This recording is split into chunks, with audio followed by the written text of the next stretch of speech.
Shout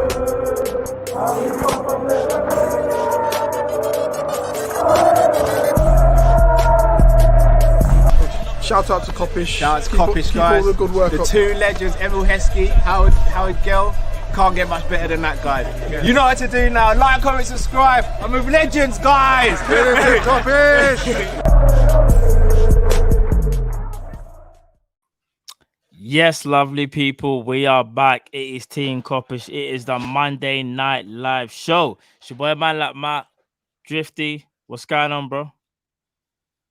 And now chicken wing. I hear that. No Liverpool. American say, I think so. I'm not too sure. I'll let them know. From Barca King.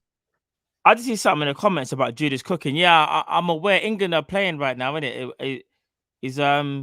Is Trent playing, people? Is Trent playing? Just asking a question, asking a friend. But all jokes aside, people, smash that like button. You know what time it is, and subscribe if you haven't already. It's Team Kopish. It's Monday Night Live show, and we're here to stay. You know what time it is. We chop it up all the time.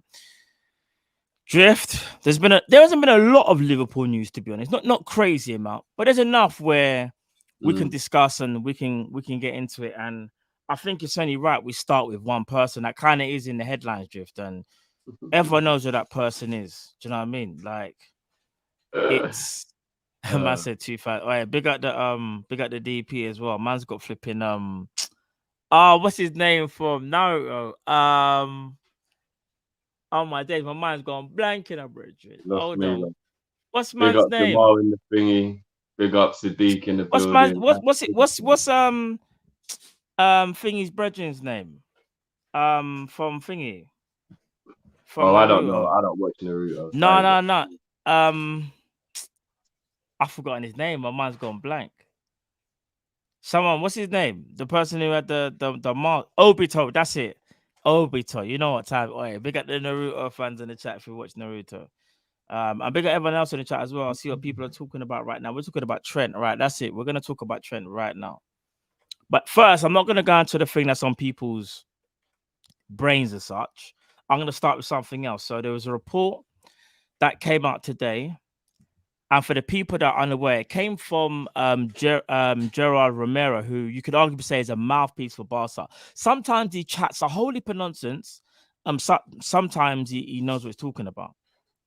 Now, there's a report saying Barcelona see the signing of Trent Alexander-Arnold from Liverpool as a real possibility, but the club will have to spend a lot of money to sign him, which they plan to do in 2023.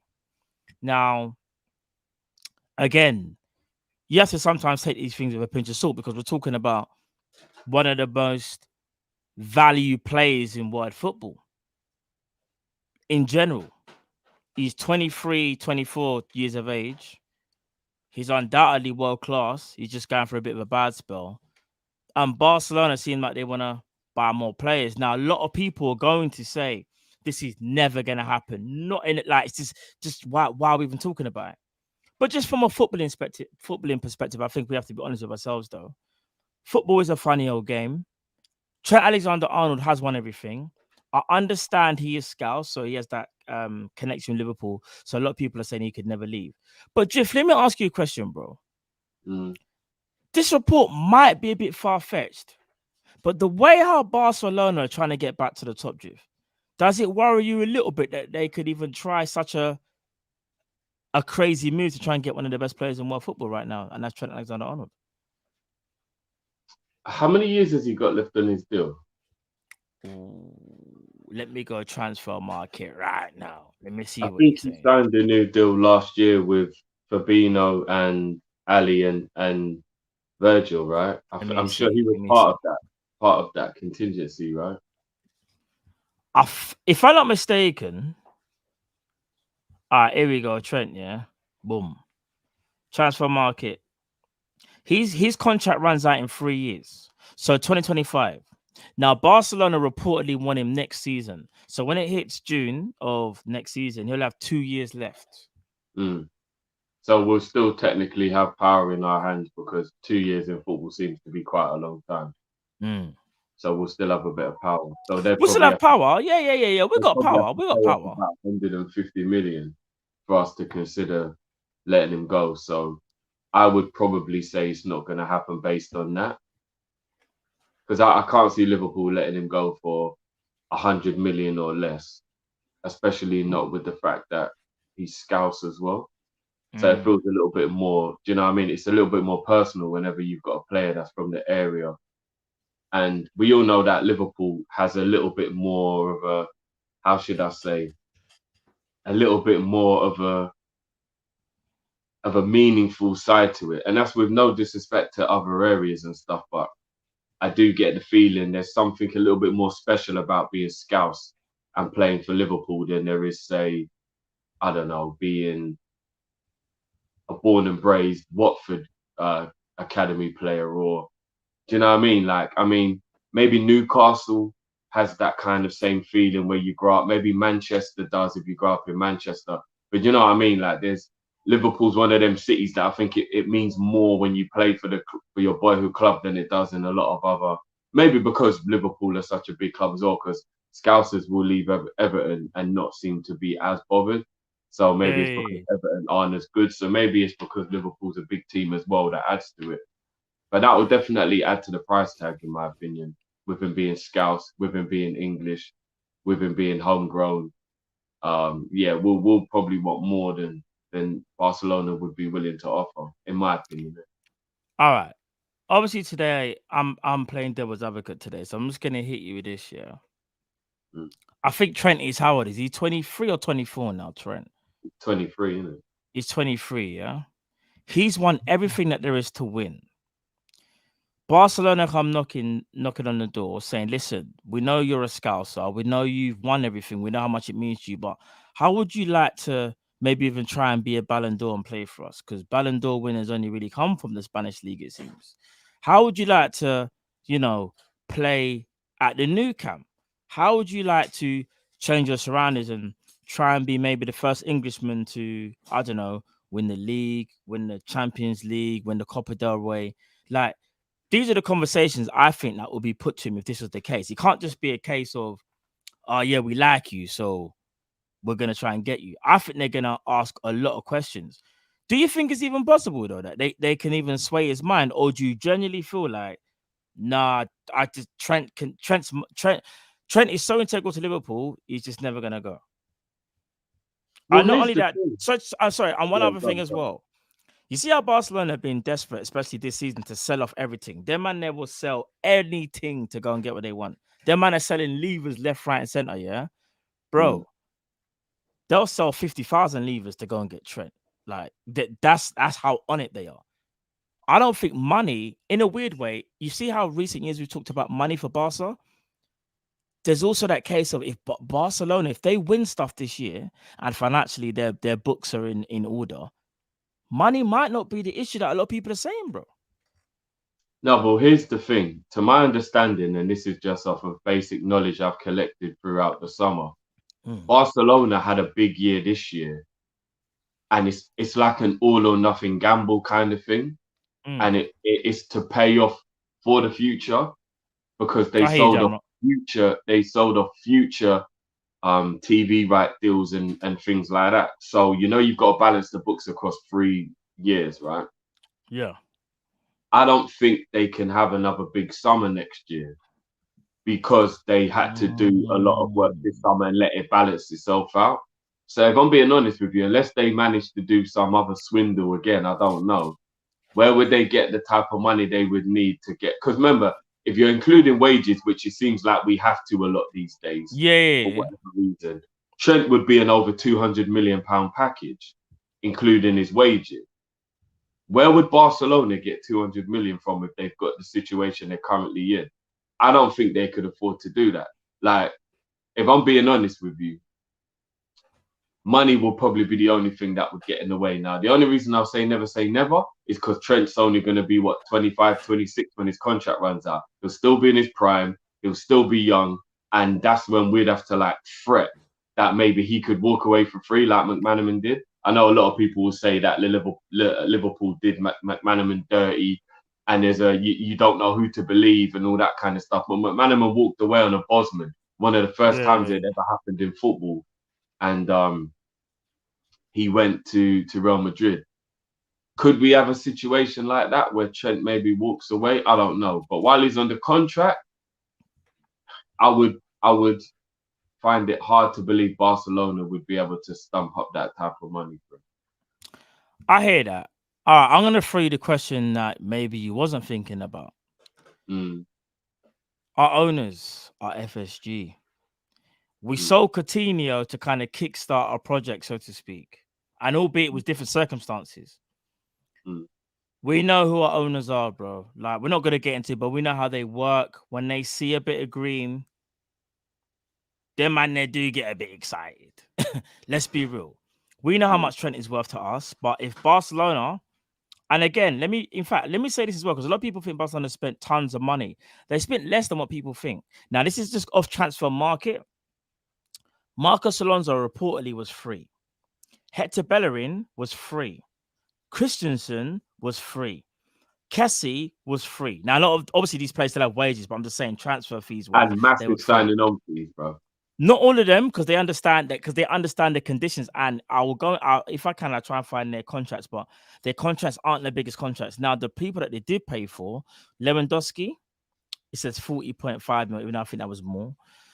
Jules Koundé was 45 mil, and Rafinha was 52. And this is this kind of transfer market.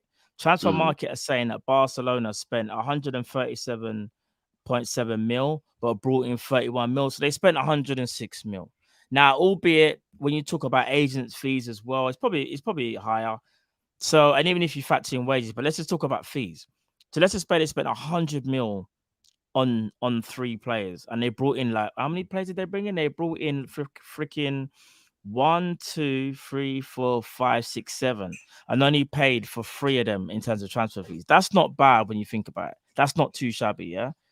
But you see, FSG though, bro. Let's say for whatever reason, Barcelona was able to activate another lever and was able to do some more dealings, and they was able to say put 150 mil on the table.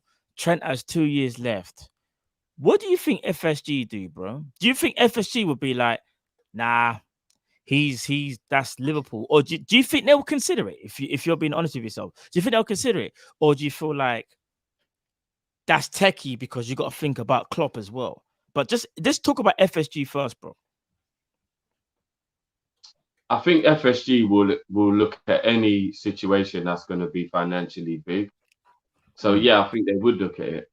I look at the fact that, and again, you know that I don't make no apologies for FSG, but there is a part of me that believes that if Coutinho never threw his toes out the pram, they would have still rejected the Coutinho deal. I don't know if you agree with me, but I think what they did was made sure Barcelona played out their ass for a player because of how much they didn't want him to go. But I think until Coutinho threw his toes out the pram, I think FSG were going to stand firm, and I don't think we would have sold him. Now, the story goes, we probably wouldn't have had the success we've had because we wouldn't have been able to rebuild the rest of the squad without the money for him. But as we all knew at the time, he was an integral, if not the most integral part of our squad, because I would say he was our best player at the time he left. And I kind of have to go back and think about the fact that they did that, and then think, well, maybe they would do the same. Maybe unless Trent actually was like, I'm handing a transfer request, I want to go, etc., that they would probably say no, unless it was astronomical. But let's be honest, he's a right back. As good as he is, nobody's going to pay like 200 million or something crazy like that for a right back. Only a striker or a winger or someone like that will probably go back to them levels of the Mbappe and the Neymars and all that. A right back's not breaking. I don't even think they'd pay over 100 mil for a right back. Period. Like I don't think we're ever going to live in a world where a right back costs more than 100 million. In my opinion, I could be wrong. Football's crazy, innit? But so I don't even think our valuation of him, they would want to pay like about 130 to 150, which I reckon is how much the club would value him at. So yeah, I don't. And then you've got, would Trent want to ruin his legacy? Because when you've built the legacy he's built, like if you look at a scenario where a player's leaving the club, right? So you got Harry Kane as an example. He's at Tottenham and he's a Tottenham legend, right? But he's never done anything with Tottenham. So his loyalty to Tottenham is purely based on the fact that he's a Tottenham boy, right? If he left, everybody understood. Like Tottenham fans, you speak to Tottenham fans, and Tottenham fans actually said, I understand he can go with my blessing. I get why he's leaving. He's done all he could for us, and we couldn't get him what he deserves, which is some trophies before he retires, right? But Trent has won everything. So Trent couldn't stand on the hill and go, oh, yeah, I'm leaving because I don't think the club can win stuff. That's the flip. But that's the flip. See, here's the thing. So I agree with what you're saying. But I'm going to play devil's advocate again, yeah? That's one side of the story. There's another side of the story where it's like, you've won everything. Trent does seem like he's ambitious, innit? He's ambitious. Bro, like, his personality is ambitious. He's ambitious. He wants to try and be the best that he can be. He might feel that he's done everything at Liverpool at such a young age and think, raw, I've already completed. I'm not going to say complete Liverpool, but you get what I mean. Like, he's already done a lot for Liverpool already. Listen, no one's saying these facts. I'm just giving a scenario where I just think we can't just look at it and go, it's Trent, he can never leave. Like, bro, just because you're local doesn't mean to say you can't one day go, do you know what? I love this club, but I want to try something new. I want to just try, you know what I mean? And he don't want to disrespect Liverpool by playing for another English club, but he might want to play abroad. I think it's not looked upon because it doesn't happen a lot. But I think when a certain club comes in for you, like a Barcelona, Real Madrid, it does test you. Now, I'm not saying they've spoken to him. I'm not saying that they're going to speak to him, but I just think that we shouldn't also like be too comfortable thinking at times like, oh, because he's born and bred Liverpool, he would just never leave, and because he's won everything, like the legacy thing. I think he will be thinking, yeah, my legacy's already set though, because what can they really say to me? Like, what can a Liverpool fan really say to Trent right now, bro? All we can really say to him right now is you're not playing the greatest that you've played, bro. That's all we can really say to Trent. Man can't talk about Trent about anything else. His accolades speak for himself. His performances speak for themselves, bro. He's one of the best, like, bro, he's a generational player. Do you know like that? Like, he's so sick. And that's why I kind of... Here's the way I look at it, though. And you know what? Correct me if I'm... Actually, no one will be able to tell me I'm wrong, but maybe you might have a difference of opinion. But I think we're so mollycoddled in England, and I think England has everything that we need. And even to a degree, I guess maybe we're brought up to be brainwashed a little bit into believing that the English league is, I mean, come on, let's be honest, it's English mentality to think you're better than everyone anyway, right? Like, let's just keep it a buck. Like, it's English mentality to think you're better than everyone. So I don't think English players grow up looking at other countries and thinking, I want to play for this team, I want to play for that team. If I'm being completely honest with you, I do think English players grow up and the pinnacle of football is Liverpool, is Man United, is whatever the biggest club in England is. So there could be exceptions, but we don't talk about exceptions. We talk about the rule. And I think in England, most English players want to play Premier League football, want to stay in the Premier League. And history backs up what I'm saying. How many players leave England and go abroad? You can count many. I agree, not many, but then we also count how many do it, bro. No, so, I agree. But what I'm saying is just because 9 out of 10 don't go abroad, it doesn't mean to say that he can't fall into the 1 out of 10. He could That's what I'm become saying. Accepted. He could become and it's only because of the type of player he is. Like, you know what it is? This is going to sound mad, yeah? But you see someone like, I'm trying to think of another right back that's good, but I could just never see him leaving Prem, like, ever. Like, I don't know. Let me give you an example, actually. This one shocked me now. Could you ever have seen Kieran Trippier going to Atletico Madrid, even that when he went over there? I never saw that, bro. I just saw Trippier as he's just a Premier League guy. He's never going abroad. Man went to Atletico. Man went to the trenches, albeit you know what? Well. He's a good example, and I'll tell you why. And this is how you know people are weird, bro. I remember having countless arguments with people saying, "Nah, Trippier's a good player. Nah, mate, some dead Tottenham right back, Yeah. See, when he went to Atletico, see how he became a little bit more of a flavour of the month, and people started to feel him a little bit more. They played to his way, though. But you're right. So I think Trippier went there because he was at a crossroads where nobody thought he was good enough, and he thought he would go and reinvent himself, and it worked. And he was a G to go and do it. Whereas because Trent is a somewhat icon, he doesn't need to do that reinventing himself stuff. So again, he could become one of the minority and go and be an English player that goes abroad. Of course he could. Football, anything can happen. But going by the rule, I think he would prefer to stay at Liverpool. And as long as we're still winning, see, this is the key thing, bro. If we all of a sudden fall off to the point where we're not competing for stuff anymore, then this conversation is totally different. This conversation is totally I different. hear that. Yeah, So I as hear long that. as we can stay at a competitive level, then I don't think we'd have to worry. But again, football's football, innit? And you just never know, bro. No, agreed. And just quick, I just want to, and again, we know I'm not picking on you, bro. I just wanted to just talk about something that you said actually, and just a difference of opinion. So when it says Trent will struggle in the league, they won't tolerate his spamming or jolly passing. He will have to rein it in. See, we know I respect your opinion wholeheartedly, bro. I just have a different one. So my take would be, I think that's completely different because he's playing under a different style, a different coach. Remember, we know that's our coach that's telling him more so to kind of, have that free reign to kind of make the decisions and think if you just see something, just do it. Barcelona is a lot more structured. And I do think him even looking at a Dani Alves and just playing with players that play differently. Like, you think Trent doesn't want to keep the ball on the ground? You think Trent don't want to play that insightful ball? I don't think he wants to spam all the time, if I'm being honest. But I think sometimes when I there's disagree, bro. no. See, I think there's times when he takes over and he feels like, well, I'm gonna have to do something, and he'll almost force the issue. He's forcing himself to be the difference maker. If he went Barcelona, I don't think he would need to do that. But again, that's just my opinion. I just think it's not as cut and dry as this thing. Oh, if he goes Spain, he's just gonna do inshallah crossing all day. I don't think that's the case. I think we're talking about two completely different teams, two different styles of play. So, but yeah, that's just my take on it. But I expect yours as well. Love for that, bro. I think the opposite to you, bro. I think he keeps the ball in the air because it's what he's best at, and he's become a little bit nonchalant with everything else. So he's like, look, my passing is absolutely sensational, so I'm just going to keep passing all the time. Because there's been times where we've said it, he doesn't even run with the ball anymore. And I know he's supposed to let the ball do the work, but sometimes you've got to be a little less obvious with what you're about to do.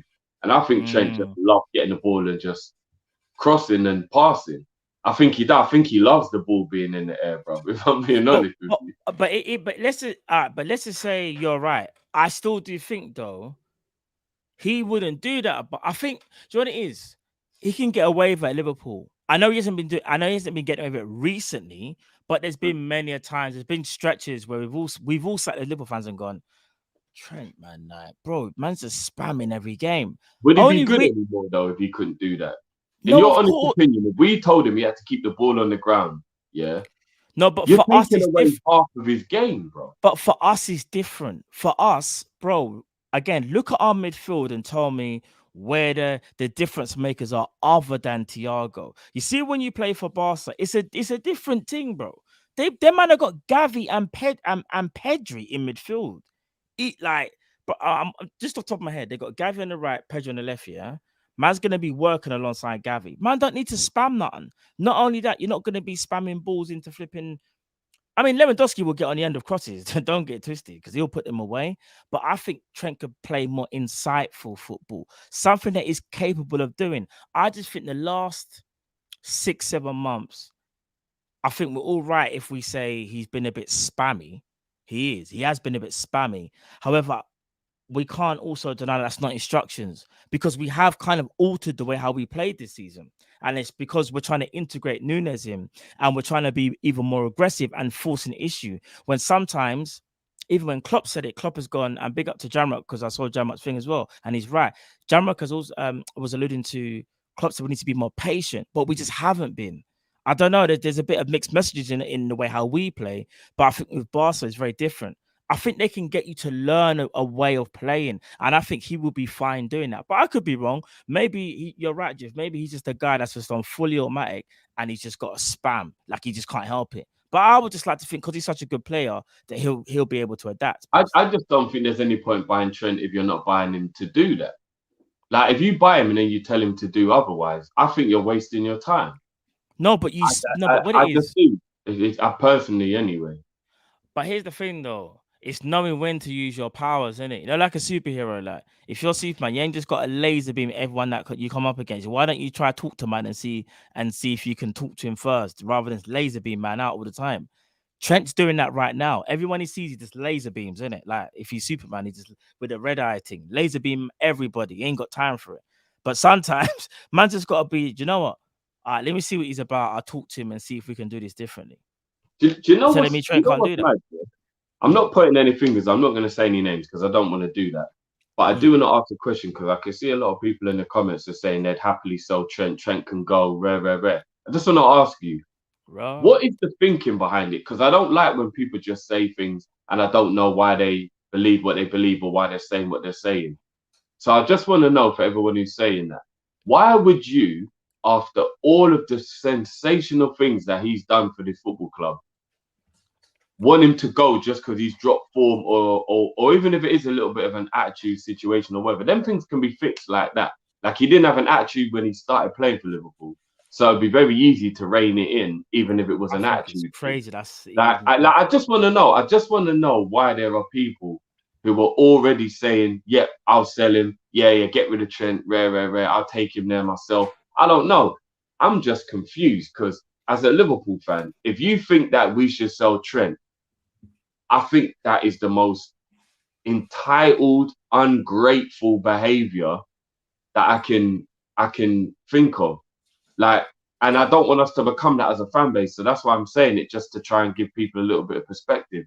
If a player has been absolutely brilliant for you for 3, 4, 5 years, no matter who he is, and he drops form and you're ready to get rid of him, you can't be a fan who moans ever if a player leaves the football club that you didn't want to go. Like, you can never moan, because if you're not going to hold any loyalty to the player as a fan, you cannot be angry if the player doesn't hold any loyalty to the club. You just can't.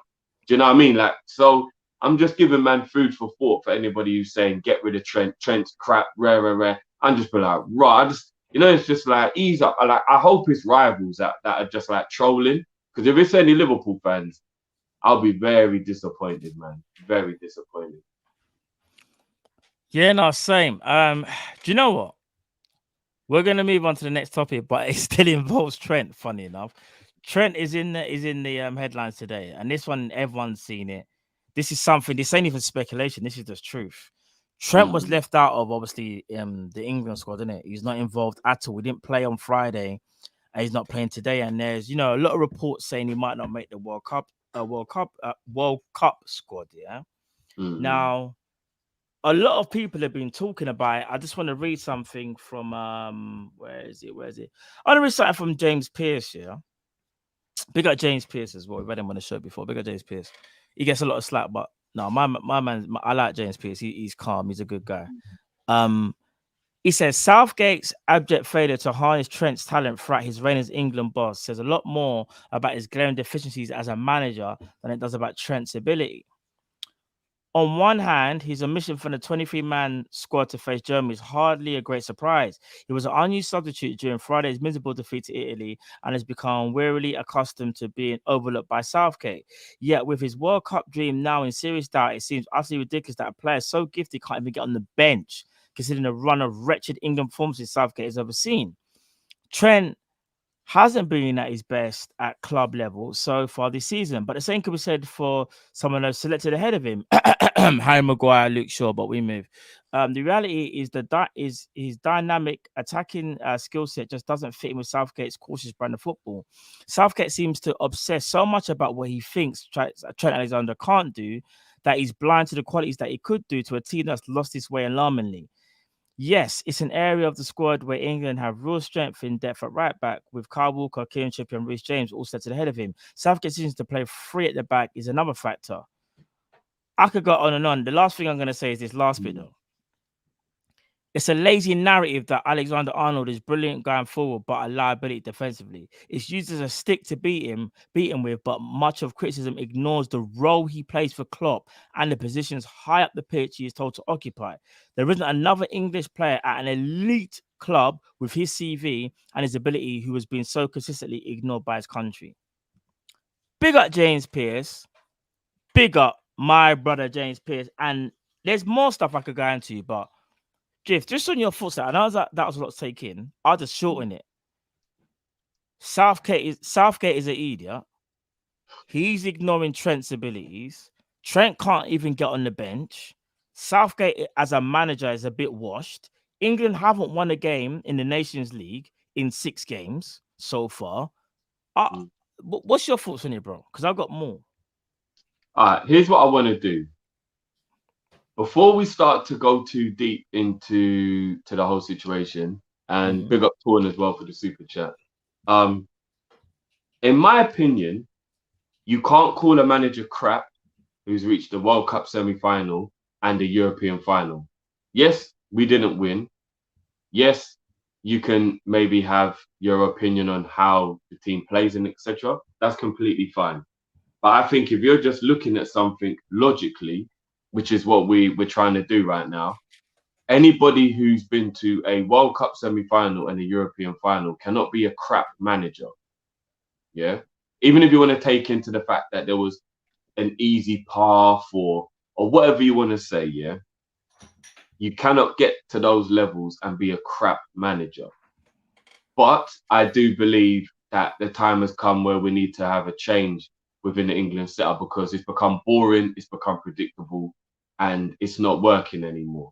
And I think that we're wasting talents that we have in the team playing defensively when we've got so many good attacking players. So I'm all for Southgate moving on.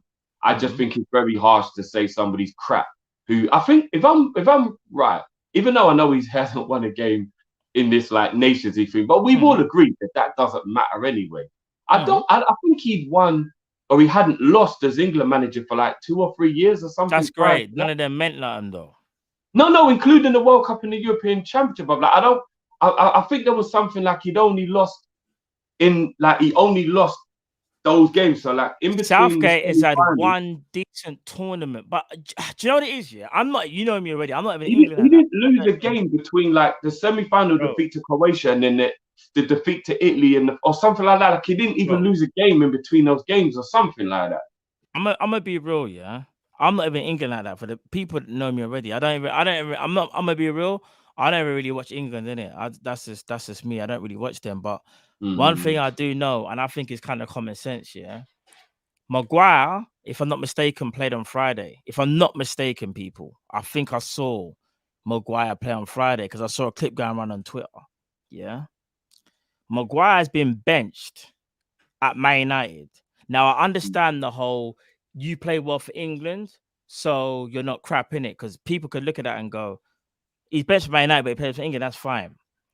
But this is where I kind of have to disagree because it's like it's merit as well. Like, so that tells a man like Tomori who won a Serie A can't get ahead of my man because of his last tournament in the back three, but it's not playing well for his club. That don't make sense to me because as a manager, you got to be able to adapt and you got to be able to give people chances when they're playing well. Another one like Luke Shaw, like bro, that is so. You see, Shaw and Maguire, that for me sums up Gareth Southgate as a whole. You see, England, yeah, and this is including Trent. Some people can say like Trent is system, Trent, don't suit England's tactics, whatever. That's absolutely fine, yeah. But to sit there and say Trent can't get into an England squad with his qualities is I think that's kind of crazy. I actually think that's ludicrous. Like all jokes aside. Yeah, but bro, let's be honest. As much as we know they're not good at the club level, neither of them let Southgate down for England. Like we have to keep the same energy. We can't just be like, you know what I mean? Like you have to keep like. I don't think Maguire's had many poor games for England, and neither is Shaw. So as crap as they are for Man United, like honestly, if they're not playing crap for England, then there's a slight understanding of why Southgate might continue to let somebody play who performs well for him personally. But shall I tell you? But shall I tell you what? All right. Shall I tell you what it is about England, though? In my opinion, England have always been, in my opinion, when a lot of times they pick teams, it's about playing it safe. What you just said there is facts, but what I'm going to tell you is facts as well, though. Has Maguire and Shaw won anything? Have they won anything with England? Have they actually won anything? No. So because you've played well, that means you just get picked every time. No, that shouldn't be the case.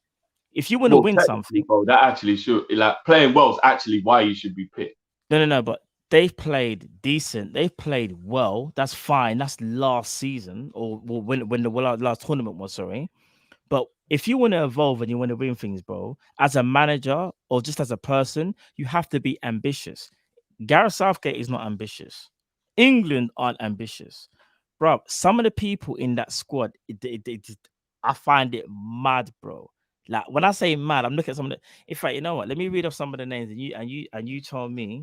This is why I've lost a lot of respect for international football anyway, because I remember a time, call me an old head or whatever. I remember a time where you had to play well for about 3 or 4 years before you was considered for England. Now you can come through and have one good game, and all of a sudden people are talking about, are you England's next hope?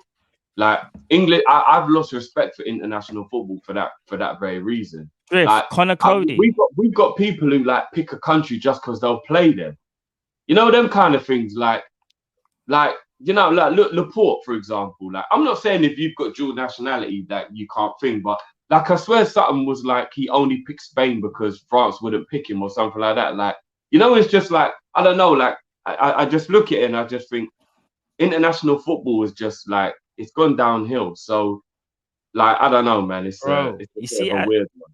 As we're talking right now, Maguire is playing left of a back three. I've just got the thing on Sky Sports on my phone. And Luke Shaw is playing left wing back. Sorry, say that again. The Man United double act of Maguire and Shaw are playing left back and left wing back respectively. Fair dude. You don't know what to say, innit? This bruv. I don't even know, bruv. To add to that, Connor Cody has made the England squad. But Tomori has been taken out of the matchday squad. Tomori's not in it. Yeah, I don't understand the Tomori one. But I do. There's a lot of things I don't understand Connor Cody being picked for England either, if I'm being There's a lot of things I could say, because some of this just does not make any sense. When I say any sense, bro, I'm saying any sense. But again, Gareth Southgate, you know, like you said though, I get the whole thing of, you know, he hasn't done necessarily anything deeply wrong, but bro, I can't lie. I mean, Maguire and Shaw, and I know the Nations League don't mean nothing, but you want to win a game? These men don't play football, and you're picking them? I know this is a slight tangent, but who would be a good manager for England that's currently available?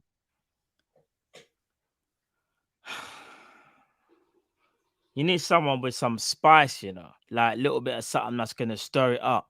Southgate was too plain from get-go.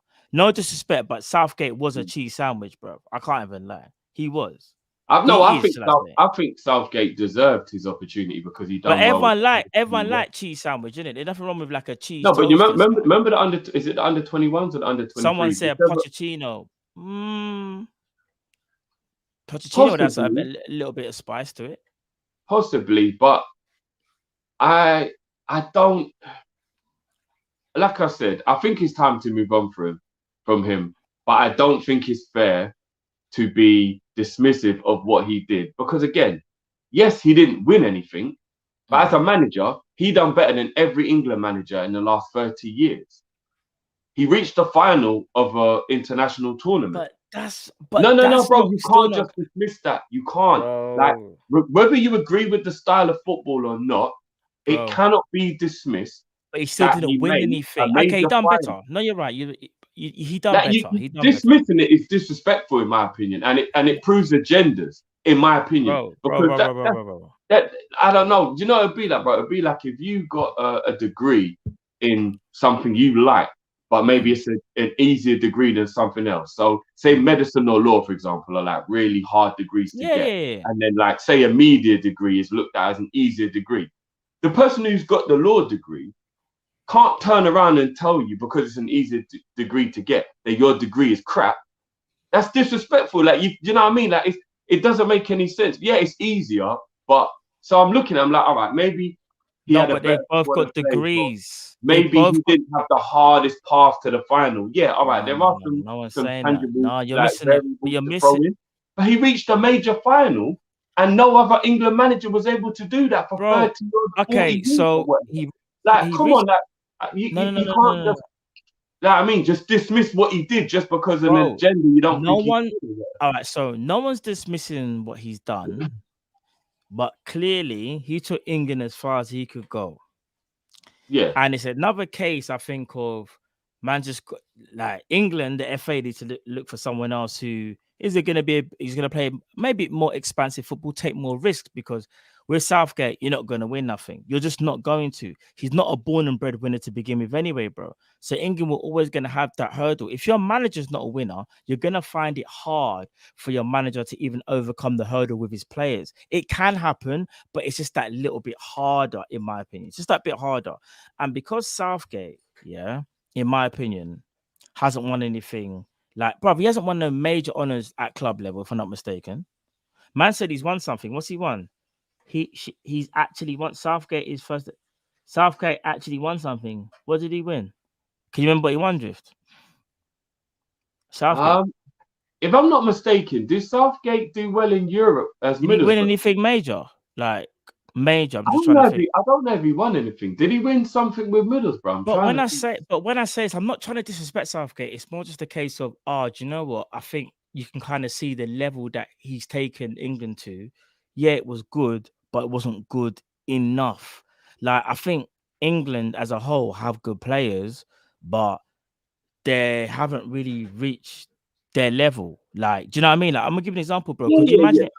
Probably imagine if Pep Guardiola was manager of Man City, if he was manager of England, even if England don't win nothing, and I think they would, to be fair, because the mentality that my man has is different, and the football he'll get them playing, he will chop off half of that team and get ballers in. Tomori being one of them, Trent being one of them. You know how to utilize them. Yeah, I thought that he got to the UEFA Cup final. I thought he did. I remember him doing something quite significant with Middlesbrough. But again, he got to the final. That's no disrespect, by the way. I'm just talking I about. I don't think Southgate is an amazing manager or anything, and I do think it's time to move on. The point I'm making is, I think people are being very disingenuous with their dismissal of his achievement. And if you don't think it's an achievement without winning, fair enough. But I'm somebody who does believe in football. It can't just only be if you get the trophy, you're successful. That's how you measure success on paper in the history books. Yeah, I get that. But let's be logical human beings. If you do something nobody else has been able to do, you've achieved something. No, sorry, just let's cut you. I think Maguire gave away a pen, you know. As we're talking live. Live now. Are you lot being serious right now? Right. I big up everyone who's watching while the game's on as well.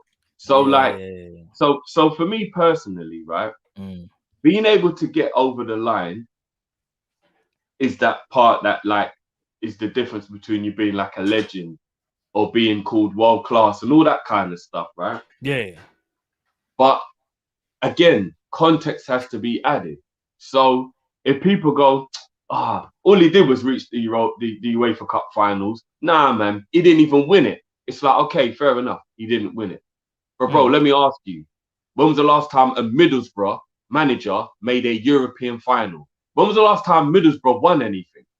So what I'm saying is context needs to be added in order for you to get the full story. Do you get what I'm saying? Because you have to paint a full picture.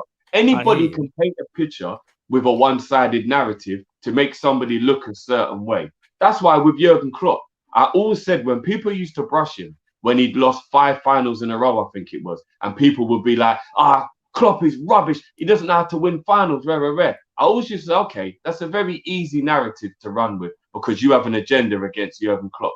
But let's put it into perspective. Who is he a manager of and who is the opposition in the final? And every final he lost, other than the Seville final, which was obviously Moreno was doing an inside man thing anyway, every final he lost, he was losing to a superior side. You would never look at any of those scenarios and go, at the time when Liverpool got to the final when we lost to Real Madrid were a better team than us. That's a fact. When he lost to Bayern Munich as Dortmund manager, Bayern Munich were a better team. When we lost to Man City in the cup final, Man City were a better team. Like, you've got to add context. You can't just always go, he's crap. He doesn't know how to win. Add the context, because if you want to have a banter conversation, then you just go with the easy narrative. No, but what we're just saying, or I'm saying, he's not the guy. That's all I'm saying. No, all I'm saying is Southgate ain't the guy, and you know, as things stand, he's not the guy. When we talk about other Southgate, it is. 100%. I'm saying, and when we talk about like other managers, like you say, you're talking about Klopp. Yeah, but Klopp won. Bundesliga twice. He done his thing, and Klopp's also done. Here's the thing: even when Klopp come Liverpool, none of us could sit here and say, "Oh, he's the best manager in the world." But when he won Prem and when he won Champs, we started saying at one point he's the best manager in the world, but we knew he was world class. Bro, you Do you can't know how many people doubted him though? Before he won the Champions League, do you know how many people doubted him? Yeah, and he had to prove people wrong, and maybe we should measure it by Why, bro, when like you said, he'd already won 2 Bundesliga, so why did he have to prove people wrong? No. But we had a world class manager. Our argument was, is he the best in the world? There's a difference. Being world class. No. I'm talking about when people just kept putting him down because he'd lost like 5 or 6 finals in a row, and people saying that he's overrated, he's all hype, rare, he doesn't know how to get you over the. But how big the narrative was that he wasn't a good manager because he couldn't win a final. Do you not remember that, bro? It was like a big thing. No, I know, but the difference is, and again, I think it's different because he had won something. He'd won major, so that's just water for ducks back. Gareth Southgate hasn't won a major trophy, bro. He just hasn't. And someone even said something about Gerrard, but that doesn't even add up because Gerrard won the Champions League. That's just for all the people that are trying to downplay all the other trophies, which, Gerrard's won every other trophy other than a Prem. So again, that doesn't add up to me. All I am saying is, as good as Southgate has been for England, he's not that guy.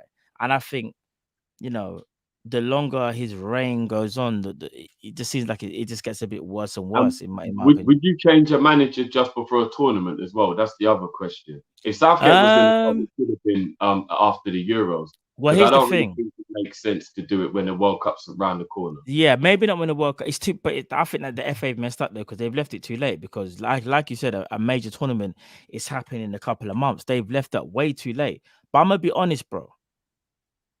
England ain't winning no World Cup.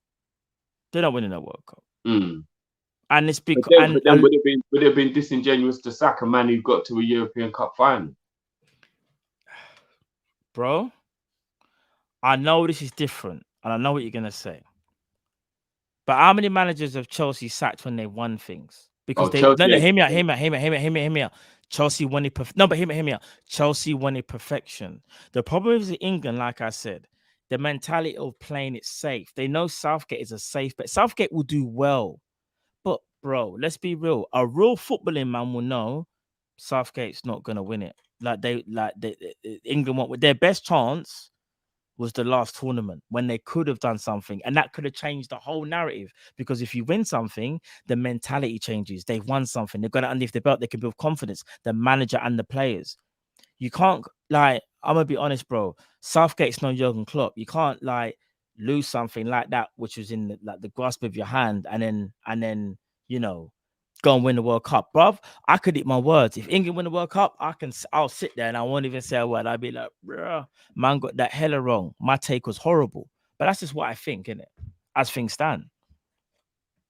Fair enough. Like I said, I do think we've outgrown Southgate. I just think it's a bit disingenuous to not respect the fact that he's done what a lot of other managers haven't done. And we're talking about elite level managers. We're talking about Terry Venables. We're talking about Capello. We're talking about Sven-Goran Eriksson. We're talking about top level managers. Bobby Robson. We're talking about top level managers. Yeah. And none of them managed to get England to a final. So I'm just saying, Southgate shouldn't be disrespected for what he did as England manager. If you think we should move on, that's fair enough. But I don't think any England manager who makes a final of a major tournament should just be discarded as this crap guy. I just find it a little bit disingenuous. That's all I'm saying. No, he's not crap. I just think I just gonna sound bad, man. But if England want to win a major, they have to get rid of it. That's the only way I can really say it. Really, it's not like he's bad. And you know what, as well, bro? Let's keep it above. Everyone knows that penalties is a shootout, right? I agree. He lost that final on penalties. It wasn't like we got to the final and got smacked up. Penalties is such a lottery that you can't. And again, I don't think it's fair to put him down for players missing penalties in a shootout. But look, it is what it is. No, fair play. Won't win the World Cup, and Trent and just quickly, Drift. Do you think Trent will make the World Cup squad? No, he won't. No. But I'm not gonna lie. How does that make you feel when you hear that? It makes me feel really upset for him, Mm. but it makes me feel glad for Liverpool that he'll have a month off to be ready to try and do well in the second half of the season. I know that sounds very selfish, but I can't help it. Innit? I'm a Liverpool fan. Yeah, I hear that. What about you, I bro? yeah, it's weird. I almost want him to go because I know if he doesn't go, I feel like it's really gonna affect him. Like, you know how we can all sit here and go, "Oh, like at least he gets a break," which he will. He'll get a longer break. But bro, you see the top players, they thrive off playing at the highest competitions, innit? Like, Mm. and I worry a little bit, like that if he doesn't go, it's really gonna affect him, bro. Like, cause I look at Mohamed Salah, and I know it's different because Salah lost the final in AFCON, but it really affected him, innit? It really, really What if he affected him. You goes and saw. doesn't play? Is that bad as well? Because let me be honest with you, That's and bad as well, bro. you've been a footballer, so I know you know where I'm coming from on this. Mm. I would rather you left me out Yeah, and yeah, I yeah. got to grips with it from the beginning, I then hear you that. brought me along Mm. and I never kicked ball. Theo Walcott, 2006. Bro, Was it? I'm just thinking about all those times when I sat on the bench watching a game I knew I could influence Bruv, and the I've manager been there. didn't I play was me. there. I was there, fam. You know when Do you see what man's I'm saying? Like, yeah, you want to punch and someone up. yeah, bro, and it actually, in my opinion, I think it's more frustrating to be in a squad and get no game time, but you still got to act Mm. like you care. You still got to train. You still got to do all that stuff, yeah? Than it is to just have the disappointment initially of being left out. Have your wife or your girlfriend and your family rally around you and go, look, you know you're good. Let's just let this go. Have a nice little break and then just come back fresh. In my opinion, I think it's worse to be taken and not played, personally. But I think maybe Big that's up just Bruno. me. Maybe that's just me. I Yeah, think egos get in the way when with the whole selection thing, because you know, like if you don't get selected, it's the ego that takes the bruising, in my opinion. Because it's like, 100%. well, No, why wasn't I selected? Like I'm this certain yeah. player. Why wasn't I selected? But if you're talking about the effect it has on you mentally, I think it's worse to be around the squad, be there, and not play, and just be some any old you on the bench, than it is to just get the rejection, deal with it, be at home with your family, and then just get used to the idea. That's me personally, but I guess everybody's different. No, I agree. I just find it a bit weird that like England played the 3-4-3 as things stand, I think, and Trent can't play the right wing back role or the right mid. I find that mad because his characteristics suit that perfectly down to a T. Obviously, he's gonna attack for it like like he does, but defensively, has a bit more cover on that right hand side, whether it be Walker or someone else, even a Tomori. Like, I find it a bit weird that Southgate can't utilize Trent. And Well, let me again, ask you this: yeah, why go does on. he care about whether Trent can defend when he plays three at the back? But I'm gonna be honest. I don't know, bro. You see, with the Southgate If you thing, play three at the back, you shouldn't care about anybody's ability to defend other than the DM who sits in front of them. You've got four players who protect your goal. Why do you need more? bro. If you play three at the back, like you said, yeah, you're three centre backs, like you said, and you're and if you're playing a flat four midfield, one of the midfielders drops in and can make it theoretically a back four if he drops in, yeah, Mm. cool. So the right wing back and the left wing back have license to kind of do what they need to do. It's weird, bro. I can't lie to you, it's weird, and I almost feel like. And again, I could be wrong here because Henderson, I think, got named in the squad as well. But Liverpool and England just don't seem to be going hand in hand. At one point, we had a couple of players, and rightly so. Obviously, we haven't got that many anymore. But I just feel like it's been I don't know what it is, bad relationship with the F. I don't know. There's more to it. But I find it weird that someone who's won everything at his age and is arguably, when fit, the best right back on it, like in the world, or at least one of the top three. Whether you say it was, I don't know, like Hakimi, um, Kimmich, and him, or you could even say man like James. But Trent is in that conversation. I find it weird, bro. Mad weird. Like Southgate will talk about Trippier and his deliveries. Bro, we've got Trent. Trent's got the most assists for a defense. Like, it's weird. like I don't know, like I rate Trippier, bro. Trippier probably better at maybe free kicks, yeah. But you see, like corners and just like delivery from like the inside right channel, bro. Trent is your guy, bro. You said it yourself. Right or left foot, it don't matter. The man can Yeah, pick yeah, out yeah. anybody. Remember, this 100%. is tournament football. You see in tournament football when you need somebody to kind of like do something out of nowhere, he can do that, bro. Look, it's England's loss if they don't pick him. But I think maybe based on his attitude, you might be right. Maybe Trent's ego, maybe he doesn't really like the idea of being left out from an egotistical point of view. I don't know. It's a weird one, isn't it? It's a weird one. It is. But yeah, let's move on to the net. Oh my gosh, bro, Drift. I'm just seeing Maguire give away the penalty. I wish I could play the clip, bro. It's just mad. It's just mad.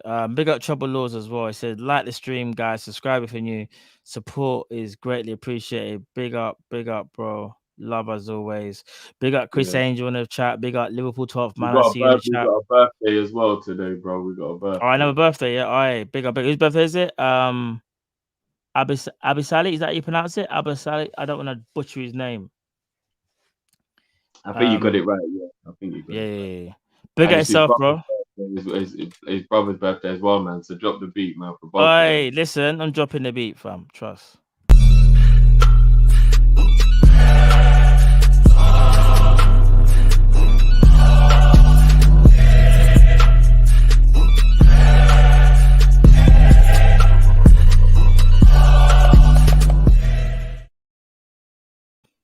Big up yourself. Happy birthday for you and your bro as well. But yeah, man. Yes, it's just crazy. It's just crazy. The whole Trent thing. Like, I think it's mad. But yeah, big up Cal as well. Obviously, Cal couldn't make it today, but Cal should be back with us at the end of this week potentially. So big up Cal as always. Love to you and the family as always. Cal will be back with us on your screens very, very shortly, people. He's blessed. Don't worry about it. He's cool. Sorry.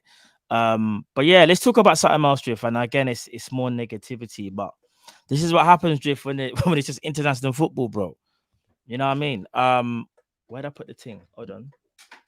Here it is. So Liverpool. Again, we know how it goes when it comes to injuries, bro. We know how Liverpool always in the headlines for people getting injured, having 9 people injured, X, Y, and Z. So I'm going to read you something which I was shocked what I actually read. Cool. So Liverpool, in fact, let me take this off the screen actually, because we're not talking about Trent no more. So apologies, people. This ain't the Trent Alexander-Arnold show. It is the Kopish show. You are here. Stay tuned. Stay locked in. Make sure you like and subscribe. But yeah. Smash the like button. Big up everyone who's watching while the England game's on as well. Trust me. Love for that. But yeah, we're going to talk about Liverpool's injuries. And I know a lot of you are going to say a lot to say in the chat. So Liverpool have had 190 separate incidences since 2018-2019, with muscular injuries accounting for 35% of their total injuries, the largest portion across all types in that period. The average time spent on the sidelines was 28 days for a muscle injury. The sheer number of injuries that Liverpool have faced already this season has been cause for concern, losing 307 squad days to injury compared with just 87 for Man City. Big up the Athletic as well. They was reporting that today. I didn't want to read it, but I had to read it. We've known about Klopp's methods for a long time. We've made jokes about double sessions, triple sessions, all of that good stuff. Drift, this stands from 18-19, yeah? Yeah. We're now in 2022. Bro, just firstly, when you hear that, what's the first thing that goes through your mind, bro, when you hear that? Just firstly, before we even go in deep. Like, when you hear that, what's the first thing that goes through your mind, bro? All jokes aside. That Klopp thinks that the players are cyborgs. Bro, I think he thinks the man them are Captain America and Winter Soldier. Yeah. You can't even get a horse to work that hard. Never mind a human being, bro. Bro, the thing said that it was the last bit that got me, you know. We've lost 307 squad days, yeah? That's just this season. Mm. And Man City have lost 87. So this is where it goes back to what we were saying about what we do in training, right? Fam, I don't know what they're doing in training anymore, bro. And Them man are doing Squid Games, bro. Them man are probably gonna all be in Squid Game season 2, bro. You know, like that. Them man are doing Squid Game. What's the granddad? What's he say again, Jig? What's that what you line? said, every time the man they turn up to training, they're like, I used to live here. Bro. Nah, big up Squid Game. Bro. Oi, listen, All legendary. I've always been a bit worried, about everything that comes around training at Liverpool. And you know the scenario where we used to go on them warm weather training runs, And I always used to say to you, we never seem to do well when we go in these warm weather training things.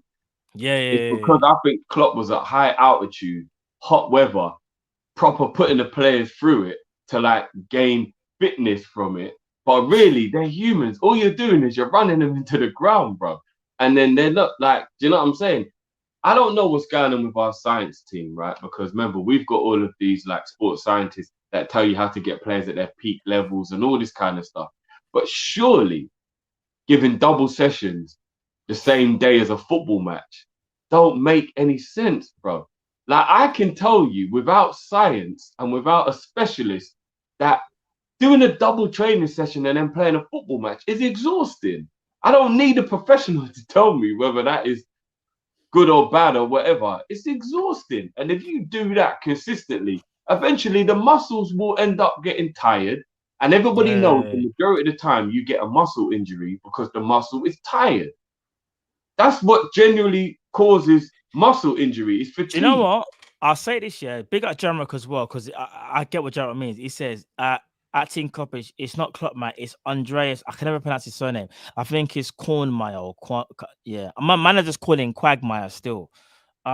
It's the physio, and he gives Klopp the green light. He's allowed Klopp to play the players at their limit. Yeah, bro. I'm gonna be real. Yeah, man said Quagmire. They're not. But here's what I'm saying: playing players at their limit, Matt. It's not a computer game. They're not robots. They're not cyborgs.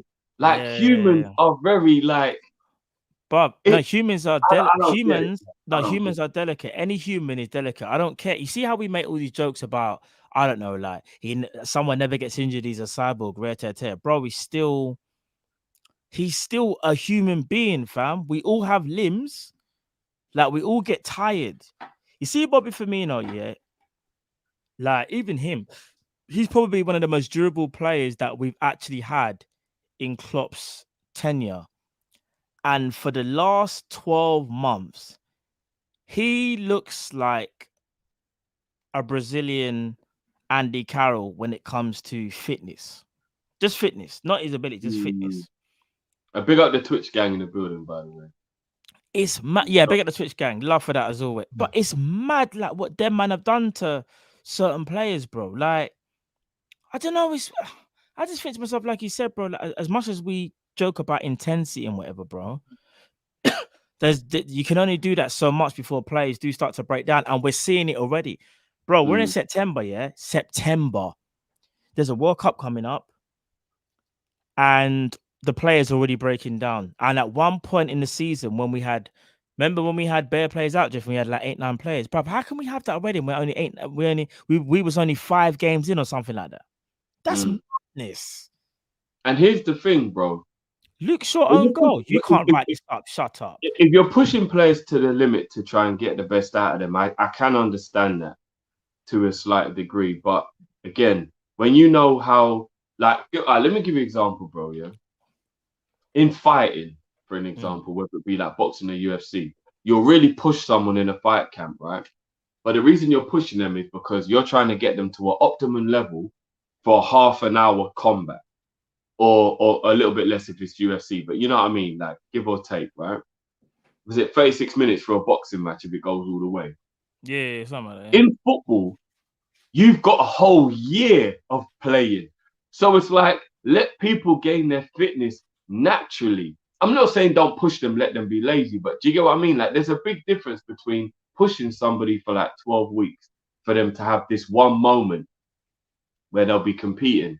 But when you know that football is going to be done over, say, is it 8 or 9 months? I think it's about 9 months. I think the season works out to be. You've got to understand that you're going to be tired at the end of that time, and therefore you shouldn't be pushing people too hard because naturally, as a human, you're gonna fatigue. So at the beginning, get people up to speed, yes, but don't push people over the. Do you get what I mean? Like, because remember, there's such a thing as being overtrained. Yeah, When it comes to physical sport, you can be overtrained. You can push yourself so much that you're actually tired on game day because you've done like too overcooking much work though. leading up to the. Do you get what I'm saying? You can overcook something. You can overcook it. That's basic. Yeah, that's a great example. You know what I mean? So if you want your athlete to be as optimal, he has to still get a break. He has to get a rest. You can't just keep on telling him to run up the hill, run down the hill, do 100 press ups, 100, because when it comes to the game day, he's going to be exhausted. And I think what we're doing is we're pushing our players too much. And as you said, we've got 8 times as many injuries as everybody else. We've had more, you know what I mean, 7 or 8 times more weeks out or days out injured than everybody else because we're pushing our players too much. We're I don't know, man. And another thing that has to be factored in, bro, is if everybody's really young, it's not as bad. But we've got a very 30-year-old or above type squad now. We obviously I think we got the oldest average age in the Prem, you know, I think. Yeah, because I think our youngest senior player is Robertson at 29 and Flacco at 29. I think everybody else is older than 20, like, you know, the senior boys. Is Robbo 29? I'm sure Robbo and Flacco are now 29. Bro, I'm not going to lie. Van Dijk's 31. Matip's 31. Salah's 30. Firmino's 31. Henderson's 31. Thiago's 31. Bro, Henderson might be 32. Alisson's 31. The core of our team are all over 30 or 30 or over. So it's time to pull back on the double sessions, bro. And do you know what I'm saying? Like, you got to pull back on that a bit. You got a whole squad of 20-year-olds. It's not as big of a deal. But, and again, all right, Robbo's 28. Fair enough. I 28, yeah. But that's the only 1 year off. 1 year off, though. And here's the thing. He's a 28-year-old, though, who's been ran into the ground for 5 years. 28-year-old with mileage. Yeah, bro. Do you know what I'm saying? Like, he's not just a normal 28-year-old. He's a 28-year-old with mileage. Like, everybody in our team, other than Ali. In fact, bro, remember, up to a point, Alisson was getting injured a lot, yeah? Trent's got a bag of mileage for his age. I can't even front. Matip, the mileage has had to come down a bit because of the injuries, but he's had mileage over the years, but maybe not so much as a Virgil. Virgil's had plenty of mileage. Bro, since Virgil walked into Liverpool, man's had to play alongside Reece Williams in a completely like pointless game in like the Carabao Cup or whatever it was. That's you know he's been running to the ground. Robertson's been running to the ground. Bare mileage and Simica should have played. Fabinho has been run into the ground. Henderson has been run into the ground.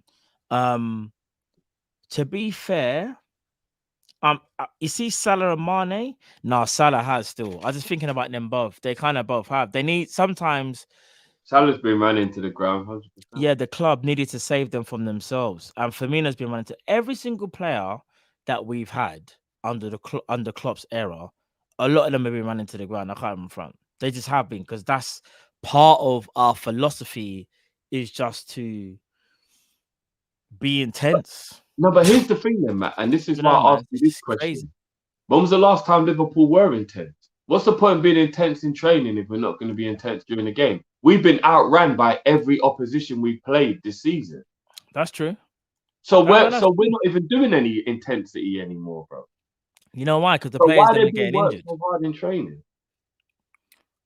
I don't know, bro. It's a weird one. Because if you watch, here's the thing: if you watch inside training, you only see a sample. It's a small sample size of them man messing about, couple drills.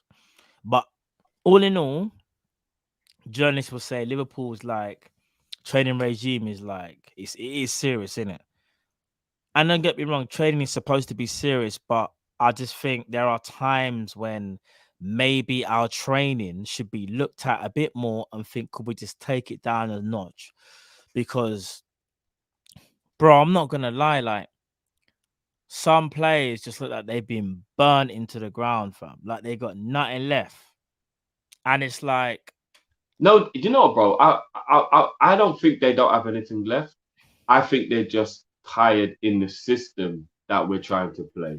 And I think if they played in a different system, they'd look like they had a new lease of life. But if you keep telling somebody to keep being like at 100% every game, it's not possible. It's not possible. Like Man City players, because of the way they play, you can be older and not stand out. But in a team where everybody's being told to just run all the time like we do, you start to get found out a bit when you get older because Mother Nature becomes your worst enemy at that point. So I do think that we need to change the tactics a little bit. I think we have to change the tactics. And I think Klopp needs to become a bit more flexible. And I think that Pep Linders and the coaching staff need to become a little bit more flexible. And we need to realize that the intensity stuff is going to be our downfall. It's going to be our downfall. Like I said, we've been outran by every team we played this year. So how intense are we playing? Like how honestly, like Fulham outran us. Like just bear that in mind, just for a second. Fulham outran Liverpool. So how intense are we? How intense are we, bro? no, bro. Do you know what it is? We I hear what you're saying. We are the way all jokes aside, the way how we're supposed to play football is supposed to be intense. That's part of like our philosophy in it, so to speak. But I just think the players just can't match what they have done years gone by. Because like we've spoken about mileage and age, it creeps up with everybody. So there'll be games maybe later on in the season where we might see, oh, look, we're like Liverpool being able to kind of like not be outrun or play more intensive football. But I think more of that will come down to we'll be able to do it in spurts and not throughout a whole calendar year, like how we've done in previous years. And that's just literally because of, bro, we can't do this forever. You can't sustain football at that, no pun intended, at that intensity for such a long, such a long time. It's almost impossible, bro. Because you're basically saying to every single player, I need you to be exactly the same from when I signed you. You need to have that same energy, same desire, same everything. Like that's never gonna happen, bro. It's just not realistic. No one can play heavy metal football for their whole tenure and think it's cool. Like you can't. That's why I even understand Klopp when he kind of said, like, if you look at the way how we used to play, we used to be mad intense 17, 18, 18, 19. And then we became a little bit more of a possession-based team. Still elements of the intensity in there. But we used to be just counter press, press. Now we're a little bit more possession-based and we're counter pressing. Like it's a bit kind of mad still. It's a bit mad. Here's another question I'll ask you as well, mate. Yeah. Because I don't necessarily think it's even just about the tactics being hard on the players physically. Anything you do for a long period of time, you get bored of. It's like a natural human instinct to get bored if you keep doing the same. Yeah, that's true. That's true. Yeah, that's true. So I think a change of tactics is in order, even to just get the players more enthusiastic about what they're doing again. Because if you do the same thing for a certain amount of time, you will become bored of what you're doing. A lot of people will leave a job, not even because it's a bad job. They're just bored. They're fed up now. They've been doing it for such a long time. They're like, I need a change. And it might even be a good job, but they think to themselves, I'm bored. But it doesn't happen regularly, but I'm saying it can still be something that can factor into someone's mindset when they're... No, of course, you can get bored. Like, you can't... Like, obviously, things get repetitive. But I look at Man City, though, bro. Like, it's... You know what it is? You get bored when you're not being... Well, Man City have changed their tactics quite a few times in the last 4 or 5 years, you know. If you actually look at it, they haven't played the same football all the time. They haven't. Man City's identity has never changed, though. Death by possession, patient football. They haven't changed. but they do vary their tactics. They do. The only thing they'll vary is when they want to press. There's times when they will press you off the park and you can't breathe. And there's times when they'll let you have the ball. But just as a general, as a whole, like Man City, they normally play the same way. But you know what it is though, Drift? When you play the same way and you are successful, you don't get bored because you're winning. Because we're winning, but we're not No, winning. when you've got the ball, I would say, bro. Because remember, football's all about having the ball. So if your tactic is to have the ball, you're less likely to get bored because when you've got the ball, what's boring about having the ball? Whereas when your tactics is counter-attacking or pressing, or that's all based on not having the ball, that's when it gets boring because you get sick of chasing people around. Of course. But I also feel like as well, if you're winning things and you're being successful, it won't bother you as much. But because I mean, don't get me wrong, we won 2 trophies, like no one's saying that. But I think if Liverpool, for example, was winning more regularly, like say we won something again in the next season, I don't think the players would become as bored because they're winning something all the time. But that doesn't happen with Liverpool more times than not. Do you know what I mean? Like who's to say we won't win nothing this season? That we still can, 100% we can because we're that good. But it just depends whether things click into gear. England 3-2 now. People are saying, right, that game turned around real quick. Gareth Southgate must have heard me talking still. And yeah, there you go. Everyone was dissing Southgate. He's turned it around. But what I would ask you as well, man. Yeah, last season we nearly won everything. Because we got to be honest, if Aston Villa don't let Man City win that game and we win the Champions League, we actually did the best achievement ever. I know people say other teams have done it in their respective countries, and I respect that, but I think doing it in England's harder. So to win what we were supposed to win or what we could have won, we would have literally broke the record books in that moment, right? Do you believe not winning it is worse than winning it mentally on the players? Because I thought not winning it might have kept the motivation. Now I'm realizing they look more disappointed. Which one do you think would have been worse? Winning it and thinking, well, what's the point? We've done everything there was to do. How do we better this? Or not winning it and being pissed off that you're a bridesmaid again?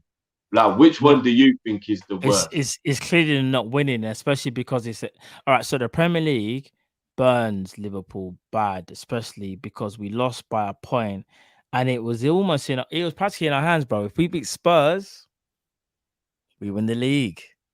Yeah. So that's gonna kill them, bro. When I say that's gonna kill them, that's gonna be like, again, like we've come so close, and it was in our hands. We could have beat Spurs, and then. You know what I mean? It takes away, like, bro, if you keep losing, but you lose by a point or 2 points, that's going to hurt you even more so. And that's going to drain on you. And with the Champions League as well, like, not winning the Champions League again to the team that beat you before, mentally is draining because you think you have them this time and then you don't beat them. Bro, that's really going to be a kick in the teeth, bro, that you just haven't even got over the line again. I will be happier, obviously, and for obvious reasons, that the players won everything, but like they might struggle a little bit to kind of get on board with this season because it's hard to top it. Eventually, they'll kick into gear, and not only that, they'll realize how they felt. They'll realize, I want to feel like that again. So now, guys, we got to step it up compared to right now as things stand. Could I ask you this? Even though last year's kicking them in the teeth. I'm not saying what you're saying is wrong. I kind of even agree with it. But we won the Champions League after we didn't win the Champions League. Disappointing. The most horrible, disappointing result, the way we lost that Champions final. And then we won it the next year. We lost the title on 97 points. That's the hardest loss of a Premier League title you can ever go through. It'd have been it's the highest points total to not win the Premier League. Next year we won it. So disappointment has seemed to be our bread and butter to motivate to win the next year. But there's only so many times you can bounce back, though. You see, so we got knocked down twice. Champions League final 17-18 and not winning the league, in 18-19. However, what helped us was that we still won the Champions League. That's what No, helped. but we lost it the year before though. No, that's what I said. No, but we ended up with nothing that season. Remember? No, I know. So remember, 17-18, we didn't win anything. Remember, so we lost we just didn't win in it. Yeah. But 18-19, we won the league. So that's remember the 18-19. No, we won the Champions League. Sorry, Champions League. But the 18-19 kickstarted everything. So 18-19 win Champions League, but you lose the league. But you won a Champions League, bro. That's still major. It kickstarts it. Next year, you win the league. Again, you win the league. But we still had to get over the major disappointment in order to win it, though, right? But we already won something in it. See, here's the thing. 18-19. No, we hadn't, bro. At that point, we hadn't won nothing. After 17-18, when we lost that final, we hadn't won nothing, bro. No. I know, but what I'm saying is the key to everything was 18-19 Champions League. See, that was like the cornerstone for when all the magic just started to take place. That was it. Was that motivation to win that not from the defeat of 17-18, though? Potentially, because I believe it was the defeat that motivated that great season. But do you know what it is, though? That was our first real bigger disappointment. Now, previously we lost the Europa, but the Champions League is bigger. The Champions League is the main stage, and I think you've had that real bad time now, Champions League. That the one big thing you're thinking, no, this ain't happening again. So what did Liverpool go and do? They made sure they won it. They didn't win the Prem, but they made sure, nah, bro, we're not losing that Champions League again. Whoever we're playing, we're winning. And we played one of the worst games we played, but we still won it. We didn't care. We just had to win. Move on to the next season now. Remember, we lost the league by a point. Everyone's thinking Liverpool, they've used up all their Senzu beans, big up all the Dragon Ball Z people. They got no energy. We won the league. We won it the following year because that was the Kickstarter. That was the belief that said to Jurgen Klopp and Liverpool, you can win something with this manager because he's sick.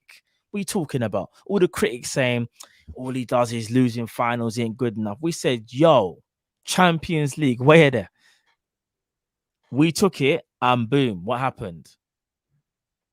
Bro, 18-19 was the catalyst. So how do we get over the disappointment of the quadruple fail then? You know what it is? The quadruple one's hard because we won 2 but lost 2. And the thing is, we probably, if we could flip it, we would rather win the Prem and the Champs and lose the other 2. And we done it the complete opposite. That's why we're in a sticky place. I'm trying to think of how to put it. You know, Stranger Things, yeah? We're halfway between the real world and the upside down world. That's where we are. We don't know what to do, fam. We don't know what to do. We're in the right side, upside down, yeah? Yeah, bro. 100%. 100%. Because man don't know what to do.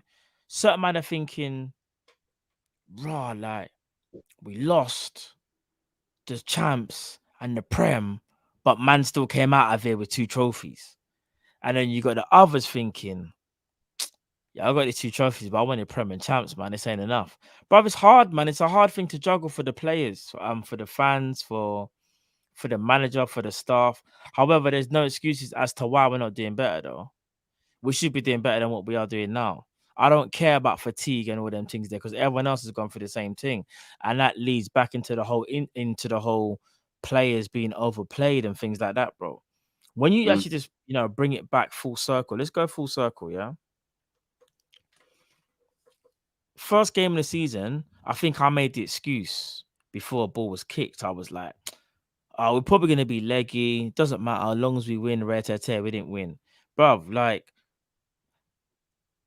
what would you say is our best performance? Would you say it's obviously not arguably, it's the Bournemouth 9-0, yeah?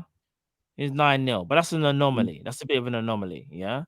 Other than that, you would arguably say it was maybe the Champions League, our last game, maybe when the last Champions League game we played. Would you say? No, I'd probably say I'd probably say the Newcastle game was the best we played this season. Would you? Yeah, but didn't we kind of get lucky?